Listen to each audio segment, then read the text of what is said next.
سندھ کابینہ نے میر رضا قتل کیس کی تحقیقات کے لیے جوڈیشل کمیشن کی منظوری دے دی۔ سندھ ہائی کورٹ کے حاضر سروس جسٹس تحقیقات کریں گے۔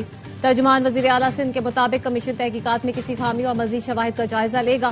Judicial commission police, medico legal افسران اور دیگر حکام کے کردار کا جائزہ لے گا۔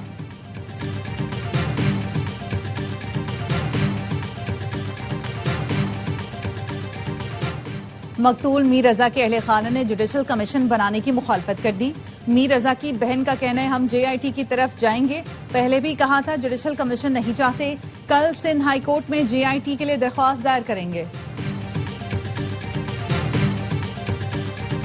اور فیلڈ مارشل سید عاصم منیر کل تہران کا دورہ کریں گے۔ ترجمان ایرانی وزارت خارجہ اسماعیل وقائی کہتے ہیں فیلڈ مارشل ایرانی اعلیٰ حکام سے اہم ملاقاتوں میں علاقائی امن و سلامتی پر گفتگو کریں گے۔ دورے کا مقصد دو طرفہ تعاون کو مضبوط بنانا اور امن و سلامتی کے لیے پاکستان کی تعمیری کوششیں جاری رکھنا ہے۔ راولپنڈی کی ہنا جاوید قتل کیس میں ملزم شوہر اور ملازم کا 3 روزہ جسمانی ریمانڈ منظور۔ ملزمان کا DNA کرایا جائے گا۔ پولیس نے ملزمان ڈاکٹر فیصل اصغر اور ملازم ذیشان سے قتل میں استعمال رسی اور تار کا ٹکڑا برآمد کر لیا گیا۔ مرکزی ملزم ڈاکٹر فیصل اصغر کے والد کو بھی شامل تفتیش کیا گیا۔ 20 سالہ ملزم ذیشان نے قتل کی واردات کے دوران ہاتھ باندھے اور گلا بھی دبایا۔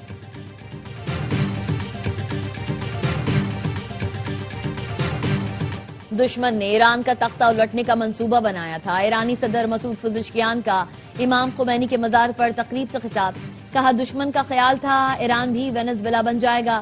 ایران کی طاقت اور اتحاد نے دنیا کو حیران کر دیا۔ ایرانی قوم تمام مشکلات کے باوجود ڈٹی ہوئی ہے۔ ہمیں اقتصادی، فوجی اور سیکیورٹی جنگ کا سامنا ہے۔ دشمن ایران پر وحشت ناک پابندی عائد کر رہا ہے۔ امریکہ مسلم ممالک پر ایران سے تجارت نہ کرنے کے لیے دباؤ ڈال رہا ہے۔ غیر منصفانہ جنگ کے باوجود عوام کی خدمت کرتے رہیں گے۔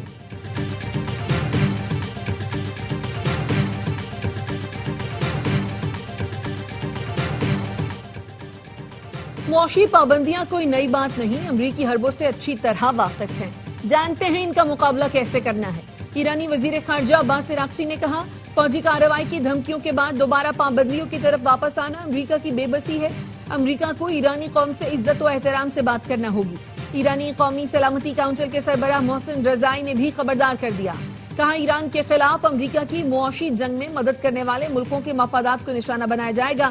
ہم جنگ نہیں چاہتے، لیکن پڑوسی ملکوں نے اقتصادی جنگ میں امریکہ کا ساتھ دیا تو تیل کا ایک قطرہ خلیج فارس یا آبنا ہرمز سے نہیں گزرنے دیں گے۔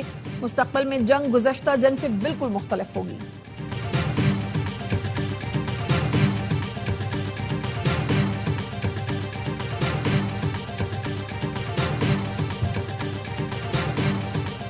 امریکی صدر نے پھر آبنائے ہرمز کی ملکیت کا دعویٰ کر دیا۔ صدر ٹرمپ نے سوشل میڈیا پر آبنائے ہرمز کو نیا امریکی علاقہ قرار دینے والی تصویر پھر شیئر کر دی۔ صدر ٹرمپ نے 18 اگست کو بھی آبنائے ہرمز کو نیا امریکی علاقہ ظاہر کرنے والی تصویر پوسٹ کی تھی۔ صدر ٹرمپ نے 14 اگست کو خطاب میں آبنائے ہرمز کو جلد امریکی علاقہ قرار دینے کا اعلان کیا تھا۔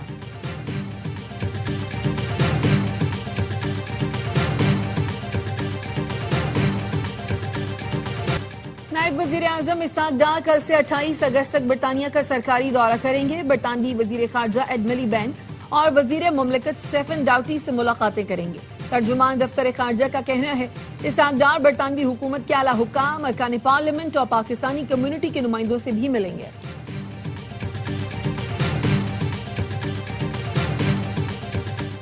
وزیر اعظم شہباز شریف کی جاتی عمرہ میں پارٹی صدر نواز شریف سے ملاقات، ملکی سیاسی صورتحال سمیت اہم امور پر گفتگو۔ ملاقات میں وزیر اعلیٰ مریم نواز بھی موجود تھیں۔ ملاقات کے بعد نون لیگ کا اعلیٰ سطح کا اجلاس، آزاد کشمیر کے نئے وزیر اعظم کے نام پر مشاورت کی گئی۔ شاہ غلام قادر اور طارق فاروق کے ناموں پر غور کیا گیا۔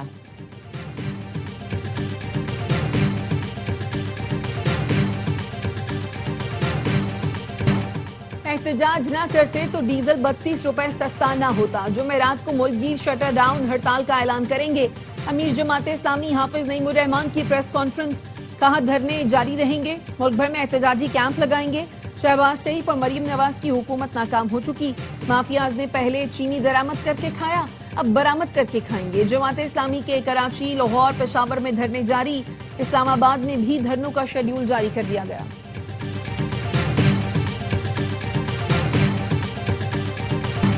جماعت اسلامی کا احتجاج وفاق کے خلاف ہے، متاثر شہری ہو رہے ہیں۔ حافظ نعیم کو ٹکٹ دیتا ہوں، وزیر اعظم ہاؤس جا کر احتجاج کریں۔ جماعت اسلامی والے جماعتی ہیں، تبدیل نہیں ہوں گے۔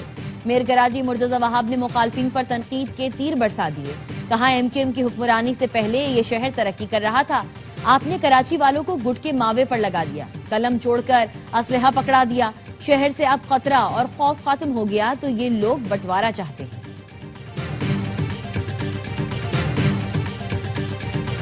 اسلام آباد، راولپنڈی سمیت پنجاب کے مختلف علاقوں میں تیز بارش ہوئی، نالا لائی میں پانی کی سطح بلند ہو گئی۔ کٹاریاں کے مقام پر پانی کی سطح 19 فیٹ ریکارڈ، سب سے زیادہ بارش سید پور میں 85 ملی میٹر ریکارڈ کی گئی۔ ملتان، جہلم اور گجرات میں وقفے وقفے سے بارش، نشیبی علاقے زیر آب، متعدد فیڈر اسٹرپ ہونے سے بجلی کی فراہمی معطل۔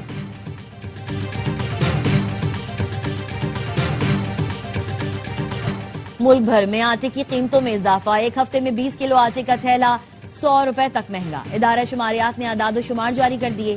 اسلام آباد میں 20 کلو آٹے کا تھیلا 3133 تک پہنچ گیا۔ کوئٹہ میں 20 کلو آٹے کی قیمت 2700، پشاور میں 3100 روپے تک پہنچ گئی۔ کراچی میں 20 کلو آٹے کے تھیلے کی قیمت 3000 روپے تک پہنچ گئی۔ شہر قائد میں سبزیوں کی قیمتوں کو بھی پڑ لگ گئے۔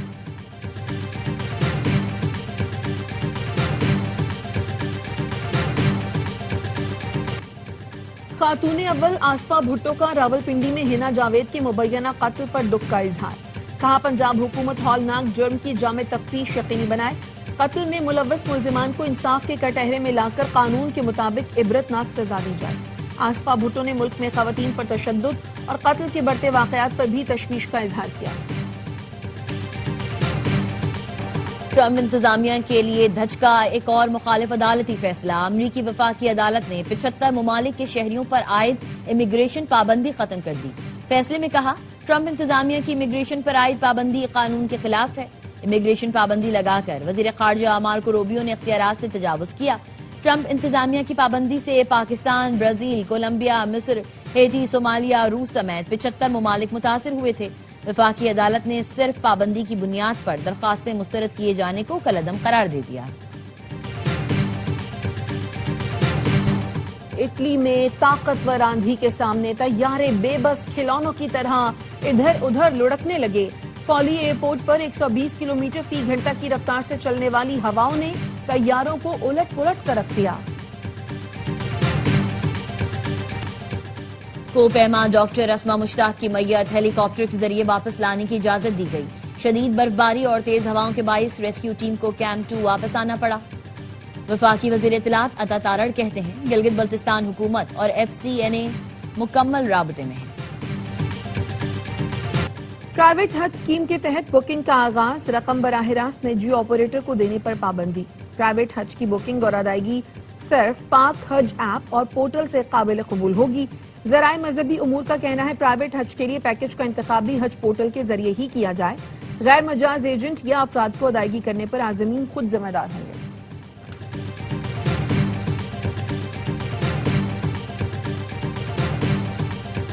ایرانی ہیکرز کا برطانیہ کے چھوٹے پاور پلانٹ پر سائبر حملہ، 4 دن تک پلانٹ بند رہا۔ برطانوی اخبار ٹیلی گراف نے رپورٹ میں دعویٰ کیا پہلی بار کسی سائبر حملے کے ذریعے برطانیہ میں کسی بجلی گھر کو کامیابی سے بند کیا گیا۔ حکام نے سیکیورٹی وجوہات کے بنا پر پاور پلانٹ کا نام نہیں بتایا۔ رپورٹ میں بتایا گیا حملہ ایسے وقت میں کیا گیا جب گزشتہ ماہ امریکہ کی 12 ریاستوں میں پانی کی تنصیبات کو بھی سائبر حملوں کا نشانہ بنایا گیا تھا۔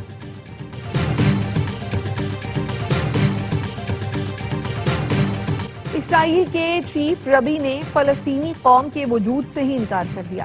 غزہ سمیت تمام سرزمین کو اسرائیل کا حصہ قرار دے دیا۔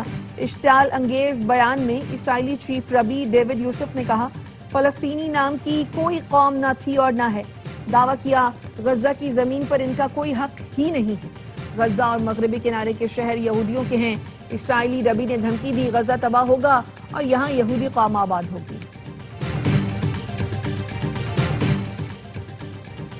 شہری اہداف پر حملوں کے بعد روس نے یوکرینی تنصیبات پر حملے تیز کر دیے۔ روسی صدر کا کہنا ہے کارروائیاں یوکرینی حملوں کے مقابلے میں کہیں زیادہ تباہ کن ثابت ہو رہی ہیں۔ ایک انٹرویو میں پیوٹن نے کہا روس کے جوابی حملوں سے پیدا ہونے والی لاجسٹک مشکلات کے باوجود بین الاقوامی منڈی میں اناج کی قلت پیدا ہونے کا امکان نہیں۔ یوکرین اور روس کے مغربی سرپرستوں نے 40 دن میں روس کو اسٹریٹجک شکست دینے کی کوشش کی مگر کامیاب نہ ہو سکے۔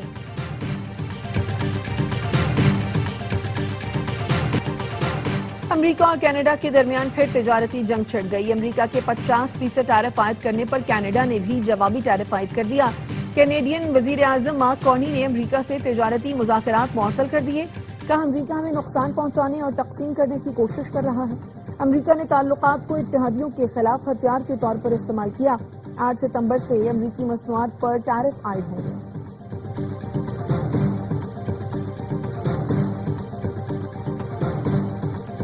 اور کیلاش قبیلے کا سالانہ مذہبی و ثقافتی تہوار کا آغاز۔ وادی رمبور میں روایتی رسومات، رقص، موسیقی اور ثقافتی سرگرمیاں۔ ملکی اور غیر ملکی سیاحوں کی بڑی تعداد چترال پہنچ گئی۔